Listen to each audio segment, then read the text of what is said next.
बछड्यांसह वाघीण निघाली ऐटीत, पण भर रस्त्यात असे काही घडले की चवताळून धावू लागली थेट पर्यटकांवर। चंद्रपूर जिल्ह्यातील ताडोबा अंधारी व्याघ्र प्रकल्पात क्षमतेपेक्षा अधिक वाघ आहेत। त्यातच आता पर्यटनाचा भार वाढत चालल्याने वाघ चक्क जंगलाबाहेर यायला लागले आहेत। ताडोबा लगत चंद्रपूर मूल राष्ट्रीय महामार्गावर 3 बछड्यासह वाघीण रस्ता ओलांडत असताना भरधाव येणाऱ्या आणि वाघीण दिसताच थांबलेल्या वाहनांमुळे वाघीण आणि बछड्यांची ताटातूट झाली। संतप्त झालेल्या वाघिणीने या वाहनांवर हल्ला करण्याचा प्रयत्न केला।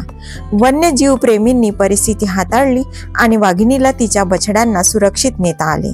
या मार्गावर अनेक वर्षापासून उपशमन योजना प्रस्तावित आहे। राज्यातील सर्वाधिक वाघ ताडोबा अंधारी व्याघ्र प्रकल्पात आहेत। या व्याघ्र प्रकल्पांकडे पर्यटकांचा ओढाही अधिक आहे। गेल्या काही वर्षात संरक्षण क्षेत्राबरोबरच प्रादेशिक वन विकास महामंडळ तसेच जंगलालगतच्या रस्त्यांवरही वाघांचे वास्तव्य आढळून येत आहे। चंद्रपूर मूल हा राष्ट्रीय महामार्ग क्रमांक 930 आहे। या महामार्गाला लागूनच एका बाजूला ताडोबाचे बफर क्षेत्र तर दुसऱ्या बाजूला प्रादेशिक क्षेत्र आहे। केसला घाट हे नवे पर्यटन प्रवेशद्वार देखील या महामार्गालगत आहे।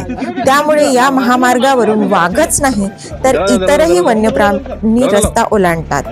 2 दिवसांपूर्वी या महामार्गावरून वाघीण आणि तिचे 3 बछडे रस्ता ओलांडण्याचा प्रयत्न करत होते। वाघिणीने रस्ता ओलांडला, पण भरधाव येणाऱ्या वाहनांमुळे तिच्या बछड्यांना रस्ता ओलांडता आला नाही।